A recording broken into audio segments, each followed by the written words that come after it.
Okay, awesome. Hi everyone. I'm so excited to welcome you to this special Maayan shiur with Bracha Krohn. And a big thank you to Karen Zar for hosting. It's so nice to and making everything look so beautiful, honestly. And it's so nice just to be together on the last night of Chanukah and to be learning together. For those of you who don't know me, I'm Bruria Kohn-Novich. I'm a Maayan board member, and I'm currently the president. Do I need to stand a little bit?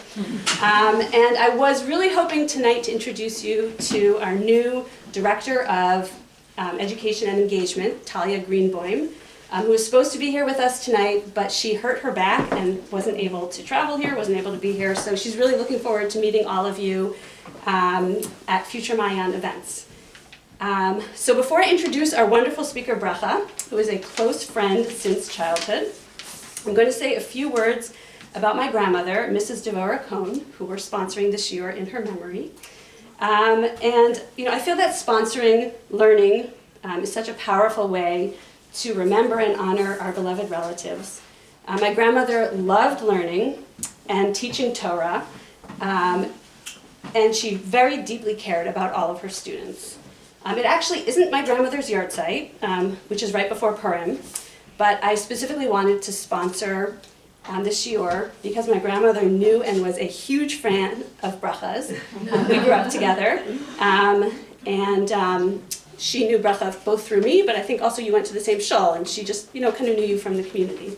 So it was just a really special opportunity. But it also happens that this shiur is very close to January 1st. Which is the date that my grandmother escaped from Poland to Vilna and ultimately on to Japan, New York, and then Boston. My grandmother was an amazing woman in so many ways, and I could talk about her for this full shiur, for longer than this shiur, but I want to just highlight a few aspects that I hope give us chizuk during the current difficult times. Before the war, my grandmother attended Beit Yaakov Teachers Seminary and learned from Sarah Schneerer. She was a teacher in a Beit Yaakov school in Poland when the Russians invaded Poland and decreed that all schools would be required to switch to a 7-day work week instead of a 6-day work week. So as you can imagine, that would violate 6-day. Oh, 7-day. Yeah, so working 7 days, which would violate Shabbat. So because of this, my grandmother was deeply religious, so she planned her escape to free Vilna with 2 of her friends. They left on New Year's Eve when they were less likely to be discovered by the Russian border guards because they probably didn't, expect it, and she hoped they would be drunk if they were guarding. And also, there was no school on New Year's Day. Right, so they wouldn't be noticed as quickly. They traveled 50 miles through the cold night by foot and by wagon on a dangerous journey through the forest. And again, I could share more details, but we'll just go with that for now. Once in Vilna, she again saved herself by convincing my grandfather to marry her legally so that she could travel on his visa to Japan with the Mir Yeshiva. Jumping ahead a few years to Boston, through the rest of the difficult journey, and after they actually decided to get married for real, in a real religious ceremony, and they were living here in Boston. As a refugee, my grandmother really threw herself into life in Boston, and she became an integral part of the community. She was active in building and strengthening the Boston Jewish community as a teacher at Maimonides, through the PTA, as a builder of the mikvah, and she was an active member of Nishay. She faced many hardships and challenges throughout her life, and she always relied on her faith in Hashem, her commitment to Torah study, and mitzvot to carry her through. So during these current difficult times, I really draw strength from my grandmother's example, and I look forward to learning Torah together with all of you and with Bracha. So, Bracha Krohn is an engaging and insightful educator who also cares very deeply about her students. She is currently the Menahelet at Midreshet Moriah in Yerushalayim, where she has been teaching Tanach, Halacha, and Mussar since making Aliya in 2008. She is a native, there's much more to say about her, but again, we want to get to the learning. She is a native of Brighton and graduated from Maimonides School in 1994 with me.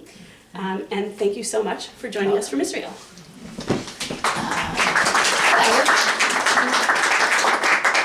Thank you. It's so nice to be here, of course.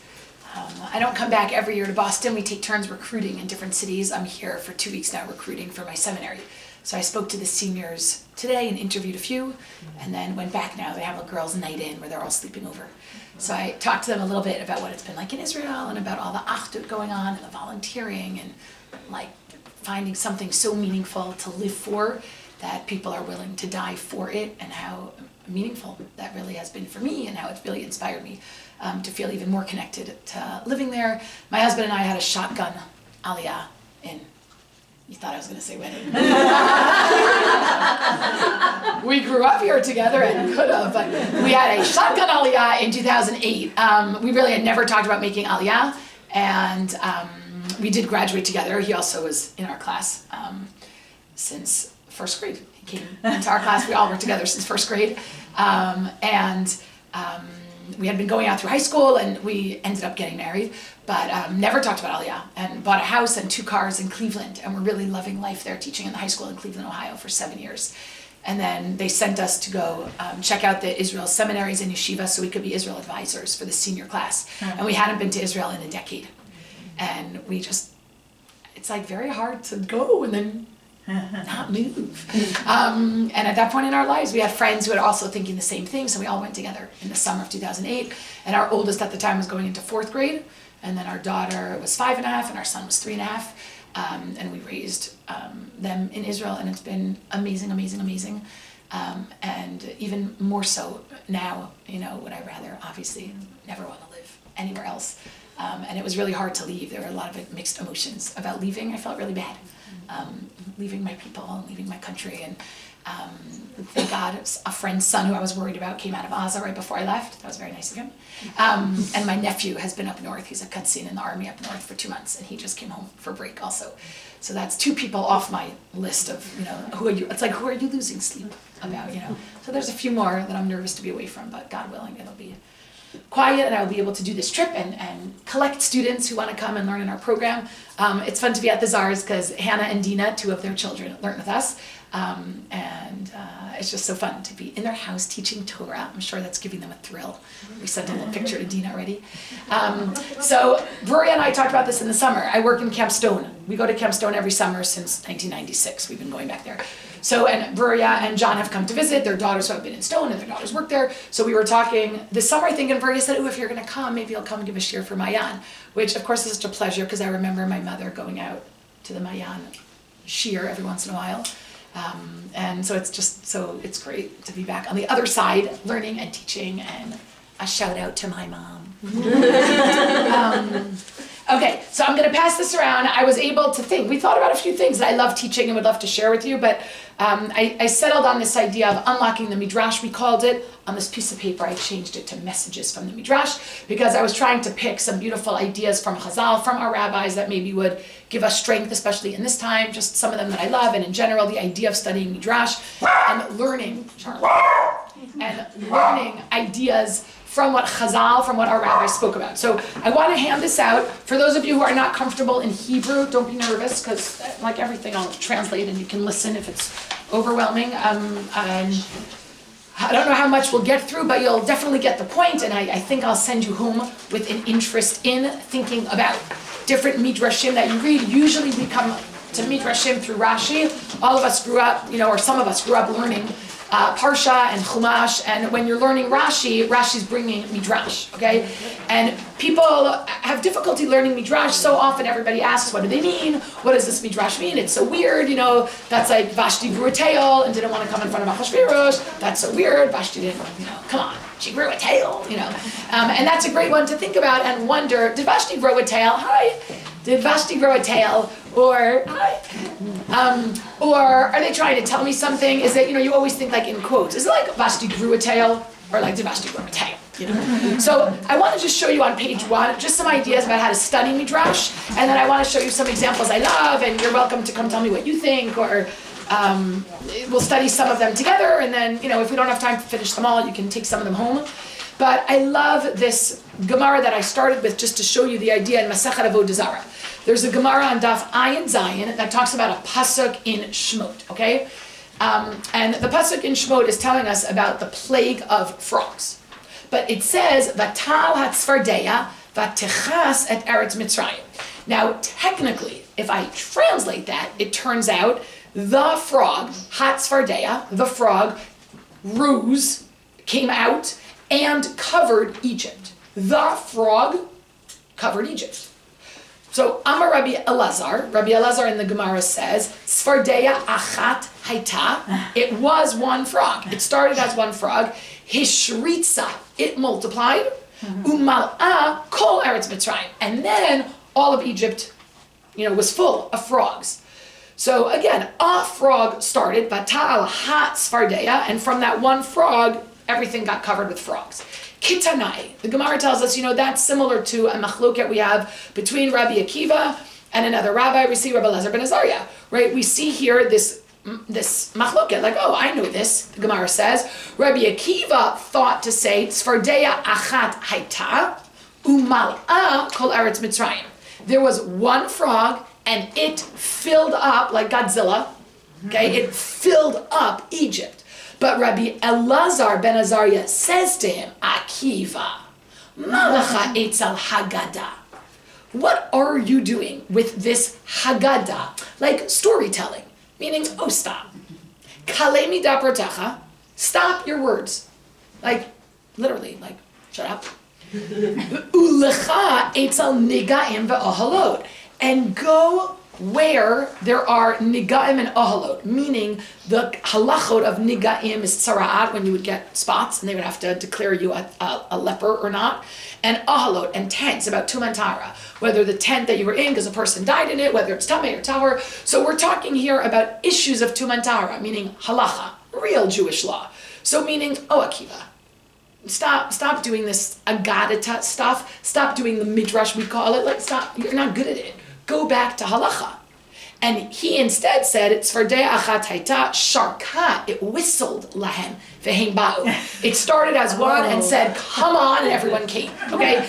And what I love about this Gemara is that it is clear that there's something going on that some rabbis did and some rabbis didn't. Meaning, rabbis might have taught halacha, and then some dabbled on the side in Haggadah, which now we call Agadita or Agadah, which is this storytelling. Like Avram, was thrown into a fiery furnace, or Avram smashed, the idols of his father. All these conversations that happen between characters in Tanach that we don't know about from Chumash, but that Chazal, all these rabbis report to us. Conversations we'll read between Cain and Hevel, before Cain killed Hevel. Things like that, where when you're young and in school and you're listening to the preschool teacher and you don't know the text, you just think, okay. Then you get older, start reading it for yourself and wonder, how did Chazal know this? But okay. And then you get older and start asking, wait, there are so many midrashim. Like, it's not just one or two. There's 30, 40, 50. I took a course in graduate school where we were studying the midrashim that Rashi was looking at and then chose the one he chose and put it in the Chumash for us. He wasn't a Chumash then, he got printed in the end. But like the midrash he was picking was one of hundreds sometimes. So you have hundreds of these midrashim about a pasuk.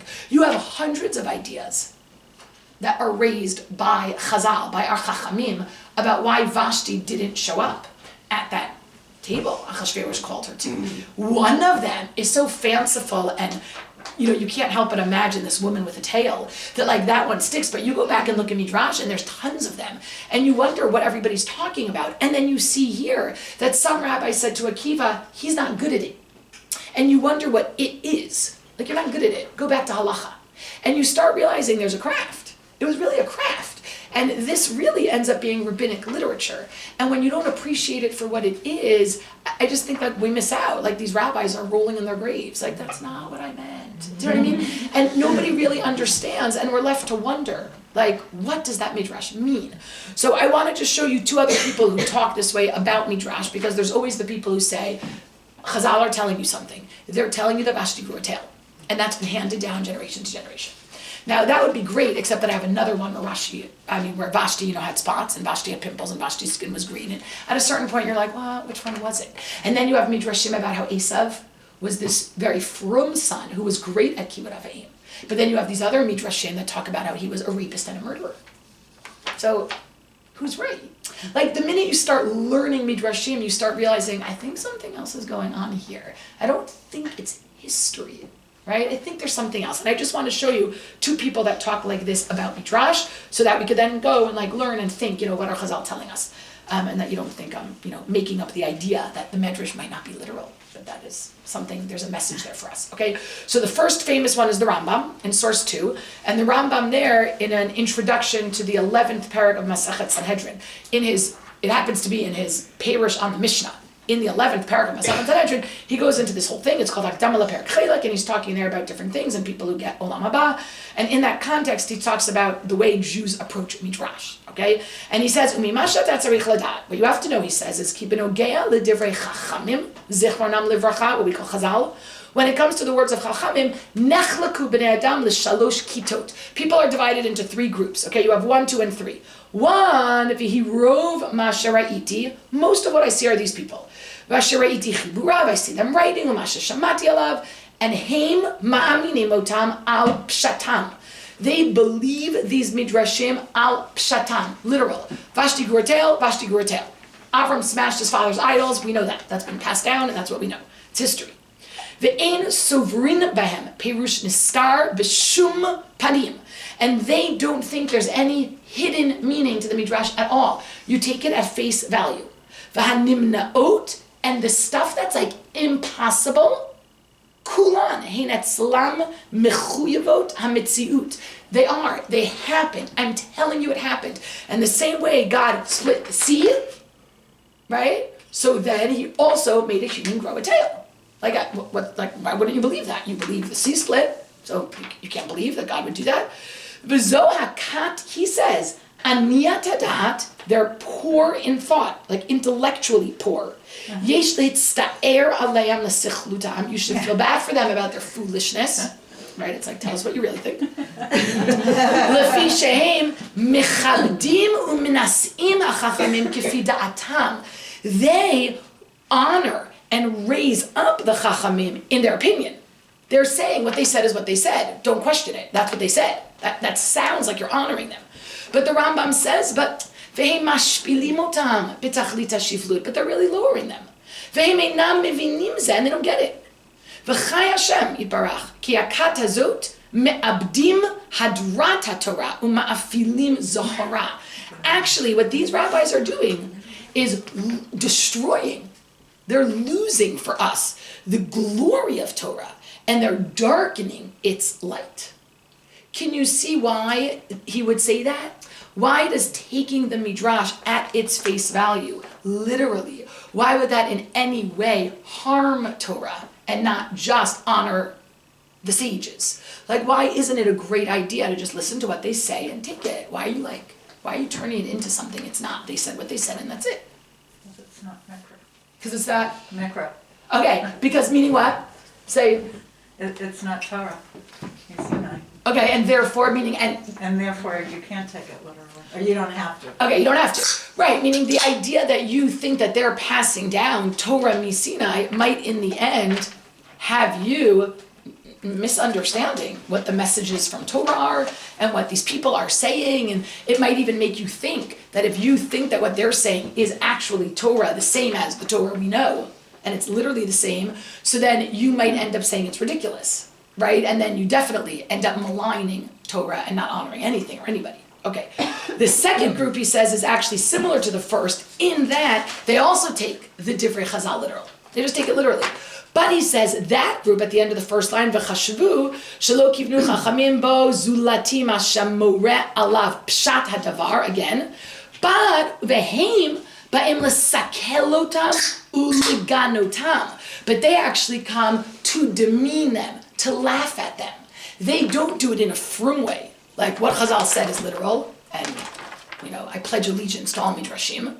Instead, they're like, oh my God, this is ridiculous. Look what the rabbis say. So they end up sitting around laughing at the rabbis. Well, that's not good, right? V'yal igu al divrei chachamim. So that's bad. V'hukat arura, that's a cursed group. Because you start demeaning and rolling your eyes at our chachamim, and we have a serious problem. Because our chachamim are giving us halacha. They are giving us Torah Shemal Peh. So you don't respect them and take what they're saying in any way to be like honorable, so then why would you follow anything they say about milk and meat or shatnez or hilchot nida or anything? Like then the whole thing becomes a joke. So if you're starting to laugh at midrashim, you end up laughing at halacha, which is a serious problem. Okay, so that's not good. So the kata shlishit, which he's in favor of, which is obviously how we're approaching midrash tonight, is b'nei adam shenit barer etzlam gedulat hachachamim zechronam levracha v'tov sichlam. Okay, let's talk about the group that looks at these midrashim, honors the chachamim, understands their wisdom, v'nit amit lahem, and it is true to them, shedivreihem, that the words of Chazal, yeshlo nigle v'nistar. There's a revealed part to what they said, and there's a hidden part, meaning I see the words, but there's something in them. V'chihein b'chol ma shomrim, min hadvarim hanimnaim, and all that stuff they say that couldn't possibly happen, dibru b'hem b'derech chida u'mashal. Hold on, we're talking about a metaphor. There's a riddle here. We get to ask the question, what do you think Chazal meant? So when Chachamim give us this image of Avraham smashing his father's idols, what does that mean? Like, what does it tell you about Avraham? If I always do like he smashed the idols, wink, wink. Yeah, what does that mean? I don't know if he literally smashed idols or not, but he definitely smashed the idols, meaning what did he do to his father's Mesorah? Right, like he destroyed it. He said this doesn't work. He introduced monotheism. And he stood up against, meaning I don't know if he literally stood up against his father, literally, but he definitely stood up against his father because he didn't pass on what his father had taught him. So he stood up against his father. He passed on something else. So the way that Chazal talk about it is in a very clear, this image, this picture, that yes, when you're 5, you draw pictures of and you listen to as a story. But when you're older, you realize the depth to that mashal, like to the metaphor that Avram smashed the idols of his father. And it ends up being poetry. It really ends up being rabbinic poetry. So I'll just say one more paragraph comes from Rav Tzvi Hirsch Chayes. We had a neighbor, Chayes, I'm afraid, growing up. I'm sure it's like great-great-grandchildren. And the way he talks about it is this whole page he has here, like in his intro. This is where I got it from. It's a whole intro to Talmud learning, and this is the chapter he has on Agadata, on the stories and on the Midrashim. And he just says this beautiful thing in one part, just to show you how to speak about Midrash. He says when he's talking about Agadah, these stories and ideas, he says, even though v'hagam she'en bahem inyanim echreichim v'nitzrachim lahalacha u'lamaaseh, and even though in this work of Chazal, in these works, these midrashim that we're going to learn, even though there's nothing in there about halacha, it doesn't tell you what to do about any holiday or any issue in your kitchen. Hinei ma'alatam gedola ad ba'od mitzad acher. The reason why we value it is for a different reason. Ki ba'u lahashlim otanu b'darchei ha'emuna hatahara u'b'chol ha'ikarim ha'yesodot.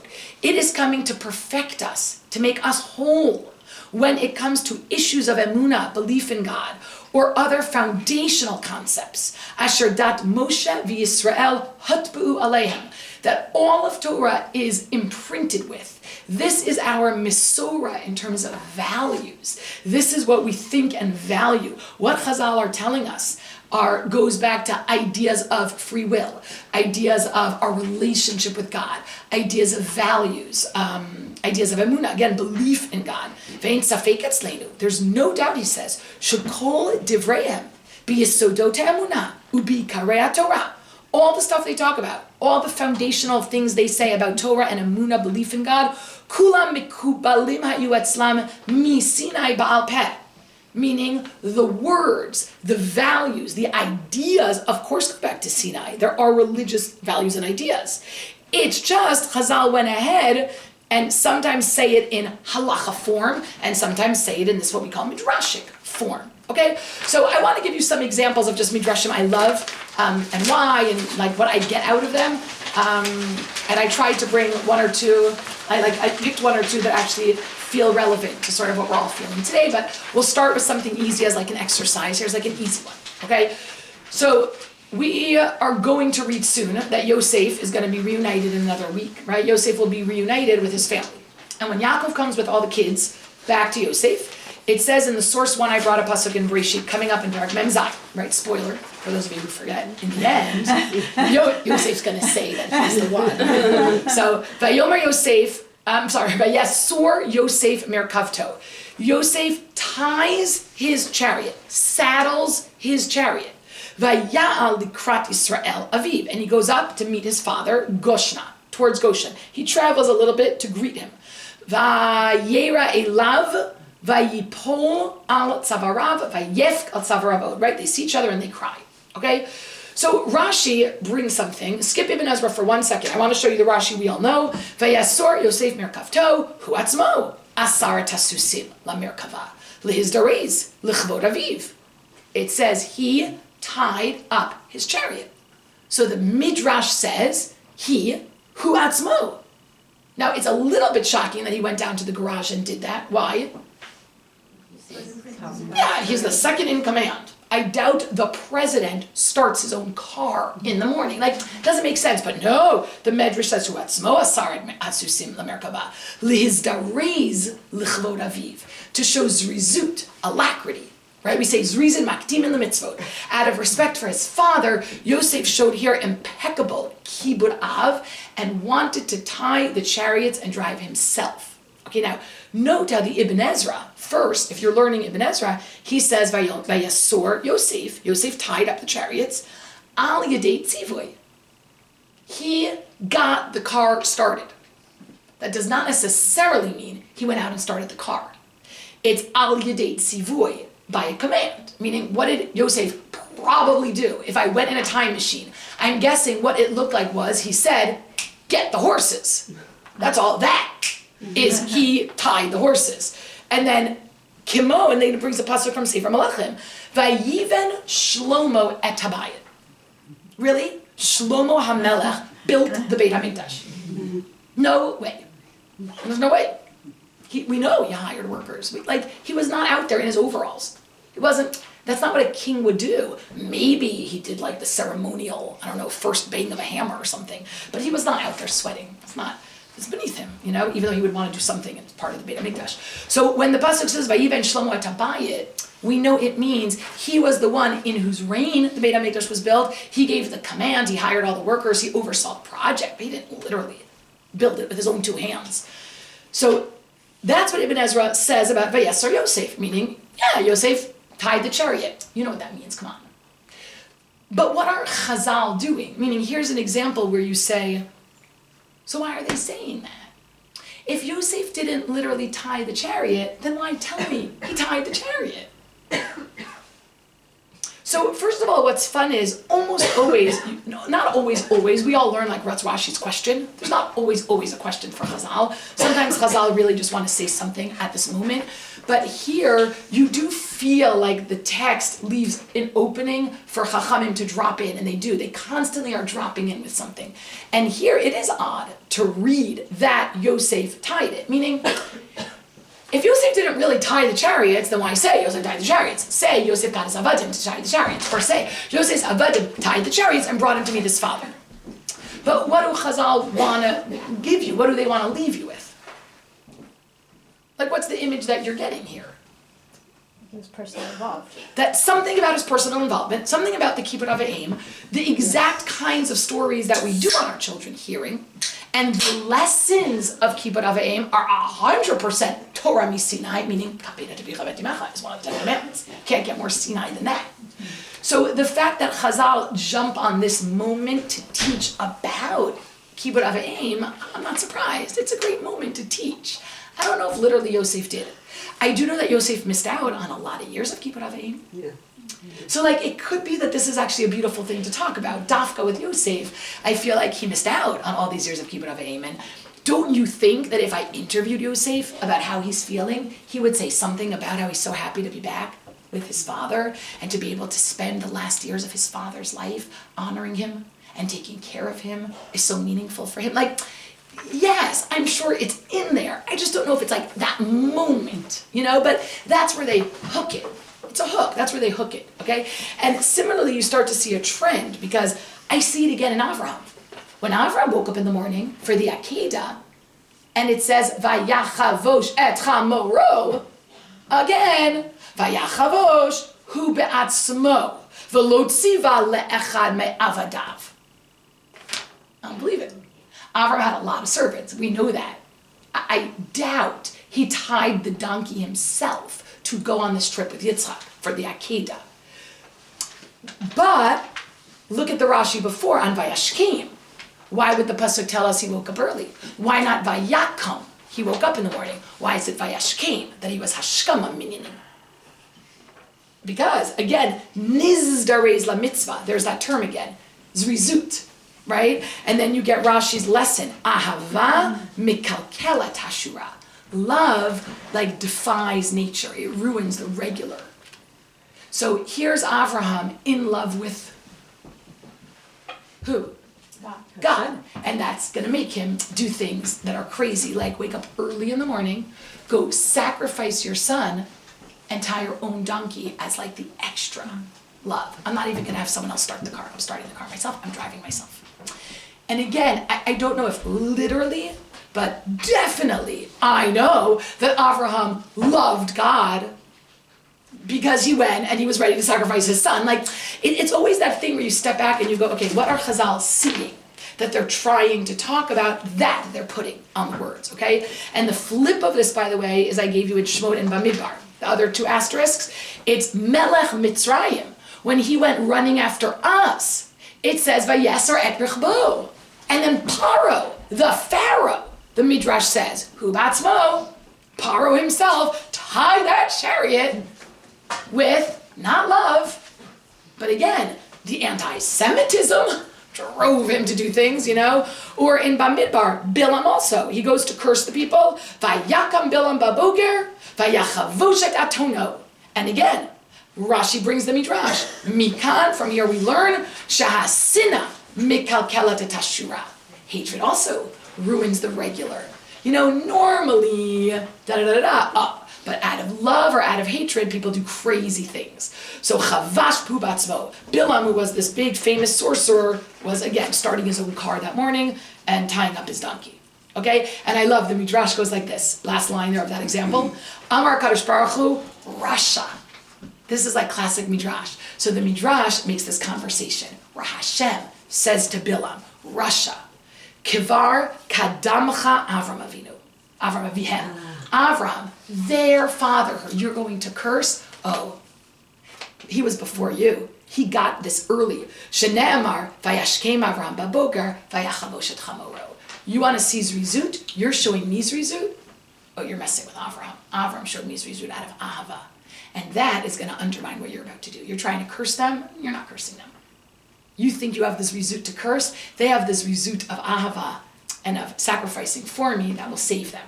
So now you get this beautiful parallel where you get Bilam's Zrizut against our Zrizut. And our Zrizut brings the schut, brings the merit to, fight the curse of Bilam. Okay? So that's the kind of thing that you get in Midrash that, again, Chaval, if you sort of get caught up in what's it saying? Oh, it's saying that he tied his... No, stop. Stand back and look at what they're saying and look at where else they say it. Look for that language elsewhere. Look for the whole theme. It's this theme that's constantly coming up about Zrizut and about Ahavam Mikalkelat Tashura, Sinam Mikalkelat Tashura. It's a lesson about that. Okay. I'm going to skip number 2 for a minute because I want to go to number 3 because number 2 is where Midrash often will do what we call conservation of biblical personalities. It'll say somebody a Na'ar and then Chazal say, oh, that's Eliezer, or oh, that's Yishmael, or the Evan is Eliezer, or the Na'ar is Yishmael, all these people. And this one I brought you is where they say Yitzchak that Avram married is really Sarah, and why they're doing that and what's going on. But I'll just go for another one. And show you number 3 because that's from last week's Parsha and it reminds me a little bit about how we're feeling today. I'll do one that relates to maybe some of what we're going through today. So in Breshit, Perek Lamed Zayin Pasuk Tedvav, we read this in last week's Parsha. Vayimtze'ehu ish. Yosef is looking for his brothers and a person finds him. Vayimtze'ehu ish. A man finds Yosef. V'nei to'eh basadeh. And Yosef is bumbling around, lost. Vayishaleu ish. Leimor matavakesh. So the man asks Yosef, can I help you? You look like you're looking for something or someone. And then he says to them, I'm looking for my brothers. Have you seen them? And he says, yep, I heard them say they're going to Dotan, and they were off in Dotan. Okay, that's a weird conversation. Why? Why is it a weird conversation? That wouldn't happen in real life. Yeah, I am looking for my brothers. Oh, I saw Yeah, I them. saw them. Well, who knows them? What are you talking about? Have you seen them? Can you imagine me in like a Walmart parking lot? I'm looking for my mother. Have you seen her? So that's exactly what this is like. It doesn't make sense. Now, Ibn Ezra again says, hold on. Vayimtzeu ish derech hapshat echad me'ovrei derech. Somebody was walking by and Yosef engaged him in conversation. And the part where we all say, I know, but look at the conversation, it's weird. So then what would you have to say in order to make that work like on a pshat level? That he actually encountered the brothers. Okay, so we're missing something. Yes, it's not telling you everything. It's da-da-da, da-da-da. He asked him where the brothers are. Oh, you want to know how he knew the brothers? Oh my God, okay, sorry. So he met the brothers and he told them his names, and we're not giving you everything. We don't have time for that. Like the editor took that part out. Do you know what I mean? That's not important. So we get a basic, like yes, he asked him where his brothers were, and da-da-da, and he told them where they went. But Rashi brings the Midrash. Zed Gavriel. Now guys, Yosef was talking to Gavriel. Shene'emar va'ish Gavriel from Sefer Daniel. Now, who's Gavriel, if you all remember? He was talking to an angel. Okay, so we love that. Now, that makes more sense, because that explains why the person knew who his brothers were, because he's talking to an angel. So that like settles well. Again, the Ibn Ezra was like, okay, you don't have to say that. If you understand how to read text, you don't have to say that. But Chazal want to say that. They want to tell you that it was an angel there. And they don't just mean any angel. They mean Gavriel. Now, what I found was fascinating is, like, many years ago when I was teaching this, I looked, so go look in Daniel. Go look at who Gavriel is. Now, the reason why they pick Gavriel is because Gavriel in Sefer Daniel is called Vaha'ish. And here it's an Ish. So you're like, oh, that's Gavriel, the Ish, angel. Now, I kind of understand why you want there to be this major, like, omni-significance at this moment. Because honestly, right now in the text, what is happening? This is a moment. What's about to happen? Yosef can't find his brothers. And we're all thinking, if we're watching the movie for the first time, Don't find them. don't find them. Save yourself. Yeah, go home, go home, go home, go home, go home, go home. It's like, don't open the door, don't open the door, don't open the door. You know, and then this guy comes and you're like, no, don't talk to him. And then the guy's like, no. And then he goes off to Dotan and that's it. He gets thrown in the pit and that's it. Like, Jewish history changes forever. So it does seem huge. And when Chazal sees something huge, like, by the way, Vashti refusing to go to her husband's Seudah. What woman in those days said no? And what Pitom today, you don't think Vashti ever was called before to a meal? This was the first time she was called to show off her beauty? No way. But today she didn't go? So we go, that's weird. But in the end, it was actually great she didn't go. Because then she gets removed or killed, we never really know. And then Esther gets put in. And that's perfect, because then Haman comes up with the plan to kill the Jews, and then Esther saves. So that day when Vashti said no was huge. And whenever it's huge, what do Chazal see? That we all see also. What do we all like to see if something really big is happening? If you're frum, what do you see? You try to see, like you see God. So they put God in. So they put God in, and like, oh, Vashti grew a tail. That's a nace. Do you know what I mean? But what they mean is, it was a nace. It was a miracle. It was a miracle that Vashti said no. That was a miracle. Vashti never said no. Women didn't say no. Queens never said no. What was going on that day? So you'd sort of do this like, it was crazy. She became something she wasn't. Do you know what I mean? Like, she grew a tail. Here we go, there's an angel. There's an angel who's orchestrating this. Now what's amazing to me is when you go look up the angel in Sefer Daniel, what you see there is that Gavriel, the angel, appears to Daniel, who's in Bavel in the 70 years of exile, and Daniel is davening to God about, take us back, and the Ish Gavriel, and it says Malach there, like a Malach came and gave him a prophecy, and the message from God is, you are going to go back, like I promised, after 70 years you're going back. And it's a message from Gavriel about the return from Galut to Eretz Yisrael. And you're like, really?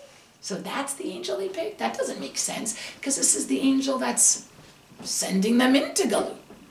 So is Gavriel the angel that sends them into Galut? Not the same Galut. I know this is Galut Mitzrayim and that was Galut from, like Galus and Geula. So is Gavriel the angel that sends you into Galus? Or is Gavriel the angel that pulls you out of Galus? And Chazal want to say it's the same. Why is that comforting? Right? That made me feel so good. I'm like, oh my God, I love that you guys said that.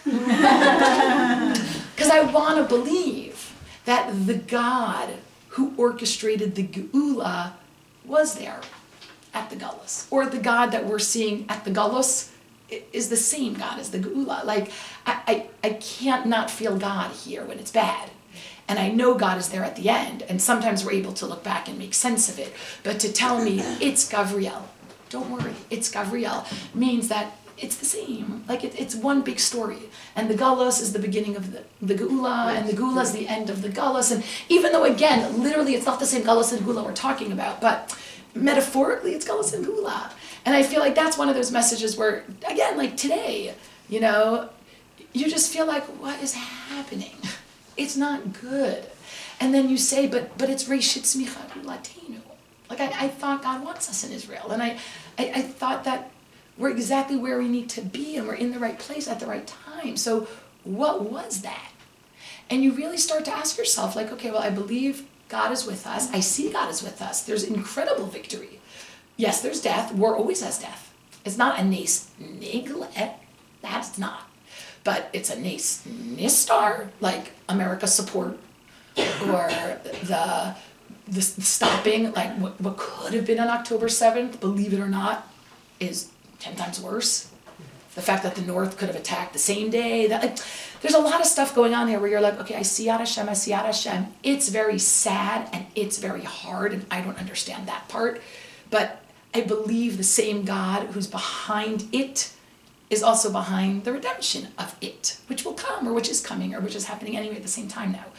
So it's that message that Chazal tell you, which is timeless. It's so timeless that I always find it so amazing that the same message could be relevant 2,000 years ago, which is when these are like rabbis of the Mishnah, the Gemara, it's the same message of Galus and Geula, because their people were suffering at the hands of the Romans, right? Their people were being told, the Galus you're in has a Geula to it. And the same God that's behind this is going to take us to the end, you know? And we have to say the same God who is taking us to the end is part of this. And like, it's all the same. And it's reassuring because it means there's a greater picture and significance. And, you know, so that's a good example of a message that really resonates.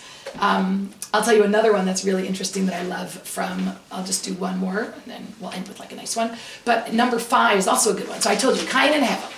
So look at the pasuk. It is weird, meaning the pasuk does call for help, but you don't have to answer it with a midrash, right? People like Ibn Ezra or the Rashbam, Pashtanim, they answer it like in other ways. So for instance, Vayomer Cain el Hevel achiv.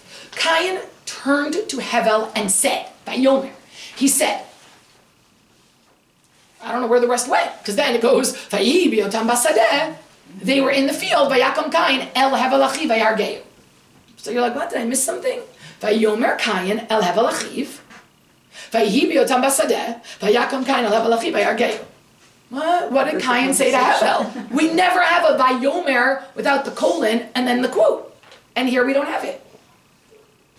So Pashtanim, Ibn Ezra Rashbam types say they had words. He said, I hate you. He said, don't kill me. Like it was a conversation. Vayomer Cain el Hevel achiv. He spoke, they fought. They had it out. And then he killed him. That's all. But the Midrash has this amazing thing where you get, again, this is a good example, 3 different Midrashim, okay? The first one says, Vayomer Cain el Hevel achiv, Amahayu midainim. What were they talking about? What are we missing here? So this Midrash says, Amru, Bo'u v'nachluk et ha'olam. Let's split the world. Echad natala karkaot ve'echad natala tametaltalin. One took the ground and one took stuff. One took tangible items, right? It was on it. So then, Dainamar Ara Da'at Kayamale Didi. So one said, the land, they spoke Aramaic, the land that you are standing on is mine, get off. If I'm taking the land, then get off. It's like so classic, two brothers trying to share a room. V'dainamar mada'at lavish didi. And the other said, well, I'm taking the stuff, so take off your clothes, because you have the clothes. So dainamar chalotz, so one's saying, take it off. V'dainamar prach, and one is saying, get out of here. Mitoch kach, that's the fighting words. Mitoch kach, from that, Yaakov kain al Revel we killed him. Okay, now again, we actually really do know why he killed him. I don't think it was that, because I read the story. Why did he kill him? Do you remember? He was jealous because God took his offering. Okay, what are you talking about? So, okay, fine. Then I do another midrash. There's a million. So now another one. Rabbi Yeshua de Sichnin, b'shem Rabbi Levi, said the following. Shneim natlu et karka. No. They both took the earth. They both took the ground. That's not it. Shneim natlu et metaltalin. And they split the stuff. Al mahayu medayin. What were they talking about? Let me tell you. Ella ze amar betchumi beit hamikdash nivne. V'ze omer betchumi beit hamikdash nivne. In my area of what? Betchumi, like what? But in my land, in my area, in my chilek of Nachala, the Beit Midrash will be built. And the other one said, the Beit Midrash will be built by me. Shene'emar, because it says, Vayhi biotam basadeh. And ein sadeh ela Beit Midrash, because there's a pasuk in Micha that says Etzion sadeh techaresh, talking about Chorban Habayit. It uses the word sadeh. So that's how I know that when it said Vayhi bihiotam basadeh, it means they were in the middle of a conversation about the sadeh, which is the Beit Midrash, which means they were arguing about where the Beit Midrash should be built, and that's when Cain killed Hevel, because he was like, I told you it's going to be by me. Okay, last one. Yehuda bar Ami Amar al Chava harishona hayu medainin. They were arguing about Chava. Amar Rabbi Avahu. Chava harishona chazra la'afra. Nope, Chava had already died. Ama hayu medainin. What were they talking about? Amar Rabbi Huna te'oma yetera nolda im Hevel. No. There was a twin girl that was born with Hevel. Ze omer ani notla shani bechor. So Cain said, I get her. I'm the oldest. And Hevel said, ani notla shenolda imi. I get her. She's my twin. Umitoch kach v'yakom Cain killed her. Okay, so now it gets deep, because now I realize, okay, wait, again, what are they talking about? When Cain kills Hevel, it's the first murder in Torah. So Chazal are now going to stop. Let's talk about murder. Right, you want to talk about murder? This is the Av Melacha. This is the prototype for murder. So let's talk about murder. Why do people murder? Possessions. Okay. Women. Possessions, women, or what's Beit HaMikdash represent? Religion. Or religion. 2,000 years ago, nothing has changed. I love it. It's amazing to me. That is what people kill. Why are enemies at war? Money, stuff. You murder for the Nike shoes. Or religion, or women, meaning you have an affair with someone, you kill the adulterer, or you kill your wife, or that's it. And 2,000 years ago, to have Chachamim talking about it so poignantly, directly, I don't know, it makes me feel like no time has passed. And I think when it comes to real MS, when it comes to obviously the real truths of the world, no, ein chadash tachat hashemesh. Literally, there's nothing new under the sun. People are people are people. War is war is war. It doesn't, you could have rockets and tunnels. It's still, it used to be swords. It's the same. I've been thinking recently, every chayal, right, makes you so nauseous that has been killed. And there's a certain luxury to being able to mourn 1, 2, even 5 or 7 chayalim.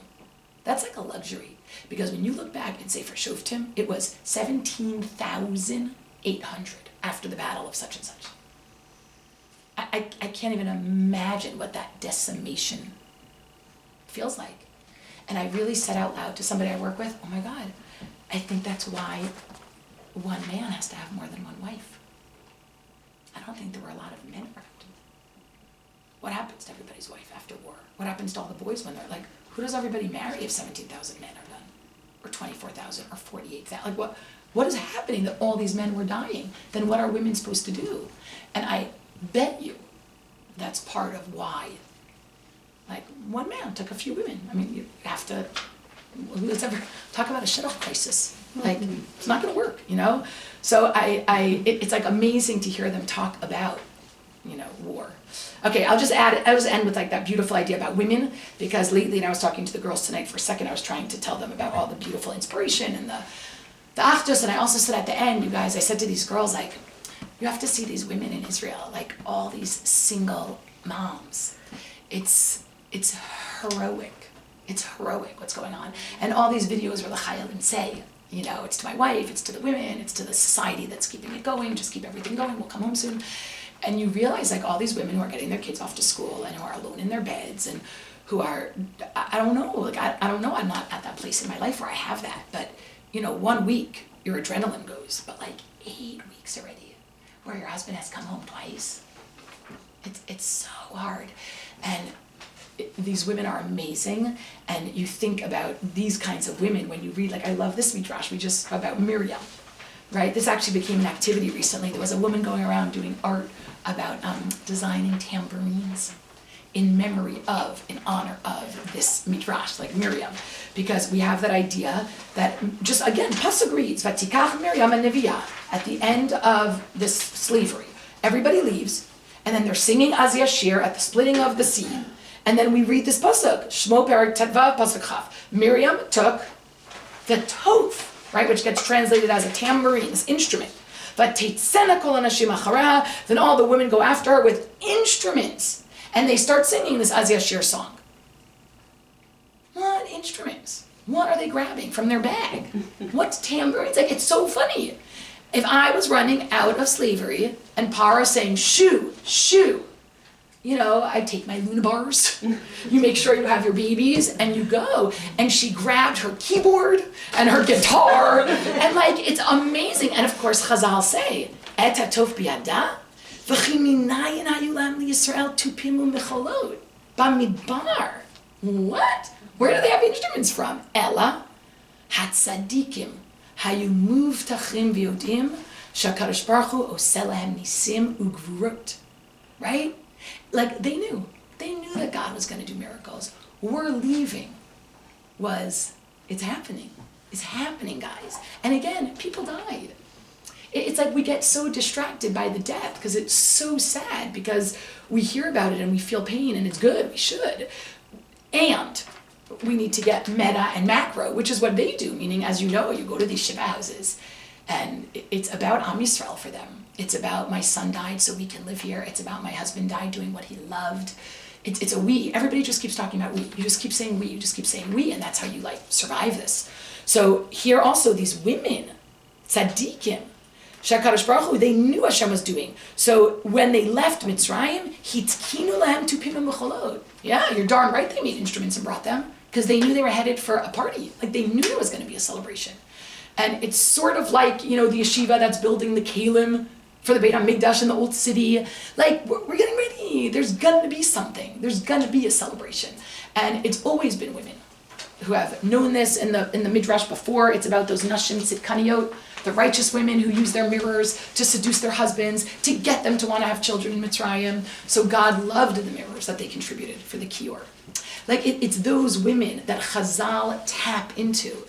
Because again, I bet these rabbis who are making these midrashim, I bet they saw righteous women. Meaning the same way they saw murder for the things we all see murder for, and the same way they saw zrizut and kibbut avayim and all these things they see and make midrashim about, yeah. And they saw righteous women, the way we see today, righteous women.